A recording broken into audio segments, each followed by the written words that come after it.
Train के compartment में मेरे सामने की सीट पर बैठी लड़की ने मुझसे पूछा, हेलो, क्या आपके पास मोबाइल की सिम निकालने की पिन है? उसने अपने बैग से एक फ़ोन निकाला। वह नया सिम कार्ड उसमें डालना चाहती थी, लेकिन सिम स्लॉट खोलने के लिए पिन की ज़रूरत पड़ती है, जो उसके पास नहीं थी। मैंने हाँ में गर्दन हिलाई और अपनी क्रॉस बैग से पिन निकालकर लड़की को दे दी। थोड़ी देर बाद वो लड़की फिर से इधर उधर ताकने लगी। मुझसे रहा नहीं गया। मैंने पूछ लिया, कोई परेशानी? वो बोली, सिम स्टार्ट नहीं हो रही है। मैंने मोबाइल मांगा, उसने दिया। मैंने उससे कहा कि सिम अभी एक्टिव नहीं हुई है, थोड़ी देर में हो जाएगी। एक्टिव होने के बाद आईडी वेरिफिकेशन होगा, उसके बाद आप इसे इस्तेमाल कर सकेंगी। लड़की ने पूछा, आईडी वेरिफिकेशन क्यों? मैंने कहा, आजकल सिम वेरिफिकेशन के बाद एक्टिव होती है। जिस नाम से ये सिम उठाई गई है उसका ब्यौरा पूछा जाएगा, बता देना। लड़की बुदबुदाई, ओहो। मैंने दिलासा देते हुए कहा, इसमें कोई परेशानी की कोई बात नहीं है। वो अपने एक हाथ से दूसरे हाथ को दबाती रही, मानो किसी परेशानी में हो। मैंने फिर विनम्रता से कहा, आपको कहीं कॉल करना हो तो मेरा मोबाइल इस्तेमाल कर लीजिए।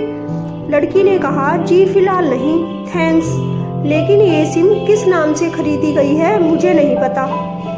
मैंने कहा, एक बार एक्टिव होने दीजिए, जिसने आपको सिम दी है उसी के नाम की होगी। उसने कहा, ओके, कोशिश करते हैं। मैंने पूछा, आपका स्टेशन कहाँ है? लड़की ने कहा, दिल्ली। और आप? लड़की ने पूछा। मैंने कहा, दिल्ली ही जा रहा हूँ, एक दिन का काम है। आप दिल्ली में रहती हैं या कहीं और? लड़की बोली, नहीं नहीं, दिल्ली में कोई काम नहीं, ना ही मेरा घर है वहाँ। तो मैंने उत्सुकता बस पूछ लिया कि तो फिर क्यों? तो वो बोली, दरअसल ये दूसरी ट्रेन है जिसमें आज मैं हूँ और दिल्ली से तीसरी गाड़ी पकड़नी है, फिर हमेशा के लिए आज़ाद। आज़ाद? लेकिन किस तरह की कैद से? मुझे फिर जिज्ञासा हुई, किस कैद में थी ये कमसिन अल्हड़ सी लड़की? लड़की बोली, उसी कैद में थी जिसमें हर लड़की होती है, जहाँ घर वाले कहे शादी कर लो, जब जैसा कहे वैसा करो। मैं घर से भाग चुकी हूँ। मुझे ताज्जुब हुआ, मगर अपने ताज्जुब को छुपाते हुए मैंने हंसते हुए पूछा, अकेली भाग रही हैं आप? आपके साथ कोई नजर नहीं आ रहा? वो बोली, अकेली नहीं, साथ में है कोई। कौन? मेरे प्रश्न खत्म नहीं हो रहे थे। दिल्ली से एक और ट्रेन पकड़ूंगी, फिर अगले स्टेशन पर जनाब मिलेंगे और उसके बाद हम किसी को नहीं मिलेंगे। ओहो, तो ये प्यार का मामला है? उसने कहा, जी। मैंने उससे बताया कि मैंने भी लव मैरिज की है। ये बात सुनकर वो बहुत खुश हुई, बोली, वाओ, कैसे, कब? लव मैरिज की बात सुनकर वो मुझसे बात करने में रुचि लेने लगी। मैंने कहा, कब और कहाँ वो मैं बाद में बताऊंगा, पहले आप बताओ आपके घर में कौन कौन है? उसने होशियारी बरतते हुए कहा, वो मैं आपको क्यों बताऊं? मेरे घर में कोई भी हो सकता है, मेरे पापा, माँ, भाई बहन, या हो सकता है भाई ना हो सिर्फ बहनें हों, या ये भी हो सकता है कि बहनें ना हों और 2-4 गुस्सा करने वाले बड़े भाई हों।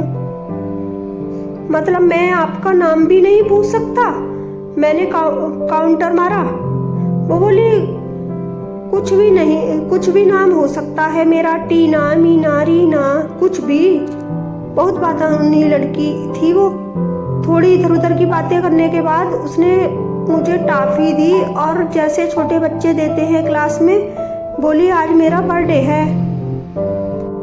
मैंने उसकी हथेली से टॉफी उठाते हुए उसे बधाई दी और पूछा, कितने साल की हुई हो? तो वो बोली, 18। मतलब भागकर शादी करने की कानूनी उम्र हो गई है आपकी? वो हंसी। कुछ ही देर में काफी फ्रैंक हो चुके थे हम दोनों, जैसे बहुत पहले से जानते हूँ एक दूसरे को। मैंने उसे बताया कि मेरी उम्र 35 साल है, यानी 17 साल बड़ा हूँ। उसने चुटकी लेते हुए कहा, लग तो नहीं रहे हो। मैं मुस्कुरा दिया। मैंने उससे पूछा कि तुम घर से भागकर आई हो, तुम्हारे चेहरे पर चिंता के निशान जरा भी नहीं है। इतनी बेफिक्री में मैंने पहली बार देखी। खुद की तारीफ सुनकर वो खुश हुई, बोली, मुझे उन जनाब ने, मेरे लवर ने पहले से ही समझा दिया था कि जब घर से निकलो तो बिल्कुल बिंदास रहना, घर वालों के बारे में बिल्कुल मत सोचना, बिल्कुल अपना मूड खराब मत करना, सिर्फ मेरे और हम दोनों के बारे में ही सोचना, और मैं वही कर रही हूँ। मैंने फिर चुटकी ली। कहा, उसने तुम्हें मुझ जैसे अनजान मुसाफिरों से दूर रहने की सलाह नहीं दी? उसने हंसकर जवाब दिया, नहीं, शायद वो भूल गया होगा ये बताना। मैंने उसके प्रेमी की तारीफ करते हुए कहा, वैसे तुम्हारा बॉयफ्रेंड काफ़ी टैलेंटेड है। उसने किस तरह से तुम्हें अकेले घर से रवाना किया? नई सिम और मोबाइल दिया, 3 ट्रेन बदलवाई ताकि कोई ट्रैक ना कर सके। Very talented person. लड़की ने हामी भरी, बोली, बहुत टैलेंटेड है वो, उसके जैसा कोई नहीं। मैंने उसे बताया कि मेरी शादी को 10 साल हुए हैं, एक बेटी है 8 साल की और एक बेटा है 1 साल का। ये देखो उसकी तस्वीर। मेरे फोन से बच्चों की तस्वीर देखकर उसके मुंह से निकल गया, सो क्यूट। मैंने उसे बताया कि ये जब पैदा हुई तब मैं कुवैत में था, एक पेट्रोल कंपनी में बहुत अच्छी जॉब थी, मेरी बहुत अच्छी सैलरी भी थी। फिर कुछ महीनों के बाद मैंने वो जॉब छोड़ दी और अपने ही कस्बे में काम करने लगा। लड़की ने पूछा, जॉब क्यों छोड़ी? मैंने कहा, बच्ची को पहली बार गोद में उठाया तो ऐसा लगा जैसे मेरी दुनिया मेरे हाथों में है। 30 दिन की छुट्टी पर घर आया था, वापस जाना था लेकिन जा ना सका। इधर बच्ची का बचपन खर्च होता रहा, उधर मैं पूरी दुनिया कमा लूं तब भी घाटे का सौदा है। मेरी 2 टके की नौकरी, बचपन उसका लाखों का। उसने पूछा, क्या बीवी बच्चों को साथ नहीं ले जा सकते वहाँ? मैंने कहा, काफ़ी टेक्निकल मामलों से गुजरकर एक लंबे समय के बाद रख सकते हैं। उस समय ये मुमकिन नहीं था, मुझे दोनों में से एक को चुनना था। आलीशान नौकरी के साथ, रहन सहन के साथ नौकरी या परिवार। मैंने परिवार को चुना। अपनी बेटी को बड़ा होते देखने के लिए मैं कुवैत वापस गया था, लेकिन अपना इस्तीफा देकर लौट आया। लड़की ने कहा, वेरी इम्प्रेसिव। मैं मुस्कुराकर खिड़की की तरफ देखने लगा। लड़की ने पूछा, अच्छा, आपने तो लव मैरिज की थी ना, फिर आप भागकर कहाँ गए, कैसे रहे और कैसे गुजरा वो वक्त? उसके हर सवाल और हर बात में मुझे महसूस हो रहा था कि ये लड़की लड़कपन के शिखर पर है, बिल्कुल नासमझ और मासूम छोटी बहन सी। मैंने उसे बताया कि हमने भागकर शादी नहीं की, और ये भी है कि उसके पापा ने मुझे पहली नज़र में सख्ती से रिजेक्ट कर दिया था। उन्होंने आपको रिजेक्ट क्यों किया? लड़की ने पूछा। मैंने कहा, रिजेक्ट करने का कुछ भी कारण हो सकता है, मेरी जाति, मेरा काम, घर परिवार, बिल्कुल सही। लड़की ने सहमति दर्ज कराई और आगे पूछा, फिर आपने क्या किया?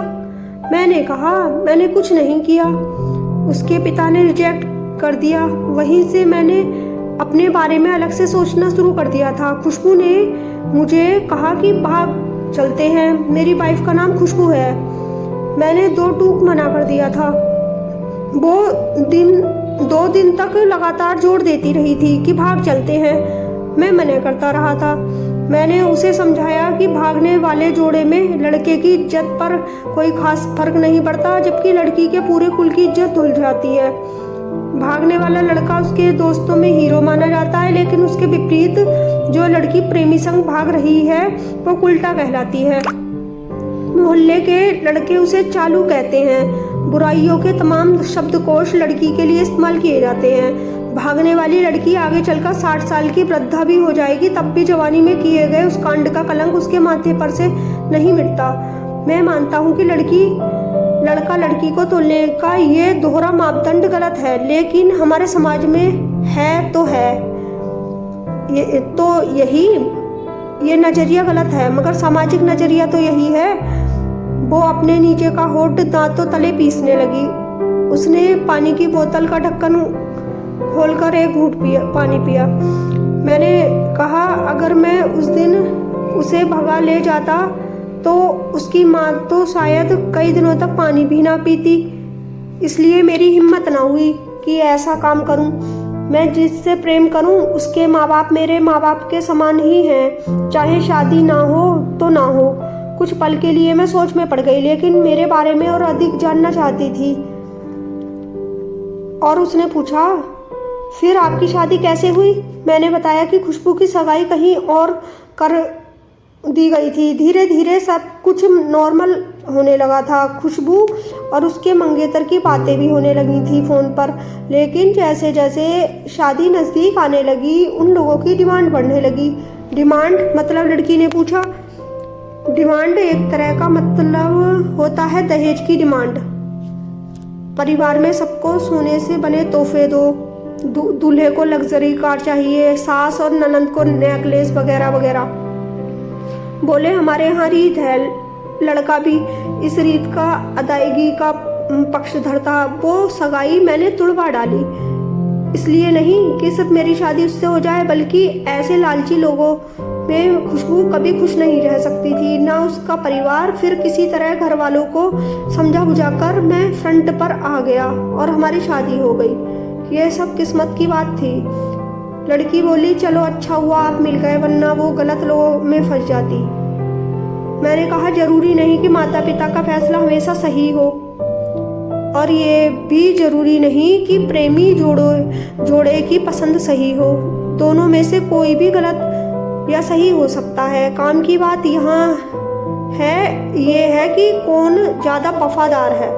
लड़की ने फिर से पानी का घूंट लिया और मैंने भी। लड़की ने तर्क दिया कि हमारा फैसला गलत हो जाए तो कोई बात नहीं, उन्हें गिलानी नहीं होनी चाहिए।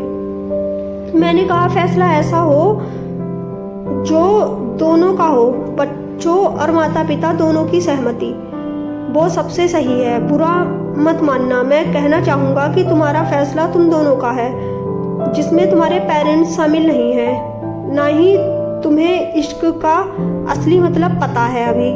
उसने पूछा, क्या है इश्क का सही अर्थ? और तुम अपना सब कुछ छोड़कर चली आई, ये सच्चा इश्क है। तुमने दिमाग पर जोर नहीं दिया, ये इश्क है। फायदा नुकसान नहीं सोचा, ये इश्क है। तुम्हारा दिमाग दुनियादारी के फितूर से बिल्कुल खाली था। उस खाली जगह में इश्क का फितूर भर दिया गया। जिन जनाब ने इश्क को भरा, क्या वो इश्क में नहीं है? यानी तुम जिसके साथ जा रही हो वो इश्क में नहीं, बल्कि होशियारी हीरोगिरी में है। जो इश्क में होता है वो इतनी प्लानिंग नहीं कर पाता है, 3 ट्रेनें नहीं बदलवा पाता है, उसका दिमाग इतना काम ही नहीं कर पाता। कोई कहे मैं आशिक हूँ और वो शातिर भी हो, ये नामुमकिन है। मजनू इश्क में पागल हो गया था, लोग पत्थर मारते थे उसे। इश्क में उसकी पहचान तक मिट गई। उसे दुनिया मजनू के नाम से जानती है, जबकि उसका असली नाम कैस था, जो नहीं इस्तेमाल किया जाता। वो शातिर होता है तो कैस से मजनू ना बन पाता। फरहाद ने शीरों के लिए पहाड़ों को खोदकर नहर निकाल डाली थी और उसी नहर से उसका लहू बहा था। वो इश्क था। इश्क में कोई फकीर हो गया, कोई जोगी हो गया, कोई मांझी ने पहाड़ तोड़कर रास्ता निकाल लिया।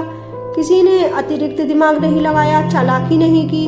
लालच, हवस और हासिल करने का नाम इश्क नहीं है। इश्क समर्पण करने को कहते हैं, जिसमें इंसान सबसे पहले खुद का समर्पण करता है, जैसे तुमने किया। लेकिन तुम्हारा समर्पण हासिल करने के लिए था, यानी तुम्हारे इश्क में लालच की मिलावट हो गई। लड़की अचानक होश ही गई। उसकी खिलखिलाहट और खिलंदरापन एकदम से खामोशी में बदल गया। मुझे लगा मैं कुछ ज़्यादा बोल गया। फिर भी मैंने जारी रखा कि मैंने कहा, प्यार तुम्हारे पापा तुमसे करते हैं। कुछ दिनों बाद तुम्हारा वजन आधा हो जाएगा। तुम्हारी माँ कई दिनों तक खाना नहीं खाएंगी, ना पानी पिएंगी, जबकि आपको अपने आशिक को आजमा कर देख लेना था। ना तो उसकी सेहत पर फर्क पड़ता, ना दिमाग पर। वो अक्लमंद है, अपने लिए अच्छा सोच लेता। आजकल गली मोहल्ले के हर तीसरे लौंडे लपाटे को जो इश्क हो जाता है वो इश्क नहीं है, वो सिनेमा जैसा कुछ है। एक तरह की स्टंटबाजी, डोरिंग, अलग कुछ करने का फितूर और कुछ नहीं। लड़की का चेहरे का रंग बदल गया। ऐसा लग रहा था कि वो अभी यहाँ नहीं है, उसका दिमाग किसी अतीत में टहलने निकल गया है। मैं अपने फ़ोन को स्क्रॉल करने लगा, लेकिन मन की इंद्री उसकी तरफ थी। थोड़ी ही देर में उसका और मेरा स्टेशन आ गया। बात कहाँ से निकली थी और कहाँ पहुँच गई। उसके मोबाइल पर मैसेज टोन बजी। देखा सिम एक्टिव हो चुकी थी। उसने चुपचाप बैग में से आगे का टिकट निकाला और फाड़ दिया। मुझे कहा एक कॉल करना है, मैंने मोबाइल दिया। उसने नंबर डायल करके कहा सॉरी पापा, और सिसक सिसक कर रोने लगी। सामने से पिता भी फ़ोन पर बेटी को संभालने की कोशिश करने लगे। उसने कहा पिताजी आप बिल्कुल भी चिंता मत कीजिए, मैं घर आ रही हूँ। दोनों तरफ से भावनाओं का सागर उमड़ पड़ा। हम ट्रेन से उतरे। उसने फिर से पिन मांगी, मैंने पिन दी। उसने मोबाइल से सिम निकालकर तोड़ दी और पिन मुझे वापस कर दिया। यह कहानी हमारे देश की सभी बेटियों को समर्पित है। ये मेरा दावा है कि माता पिता से ज़्यादा तुम्हें दुनिया में कोई प्यार नहीं करता। कहानी को अंत तक सुनने के लिए आपका धन्यवाद। कहानी सुनकर शेयर अवश्य कीजिएगा, शायद कोई परिवार, कोई बेटी और उनका भविष्य इससे बच जाए। अगर कहानी पसंद आती है तो उसको लाइक करें और चैनल पर पहली बार आए हैं तो सब्सक्राइब करना ना भूलें। Thank you.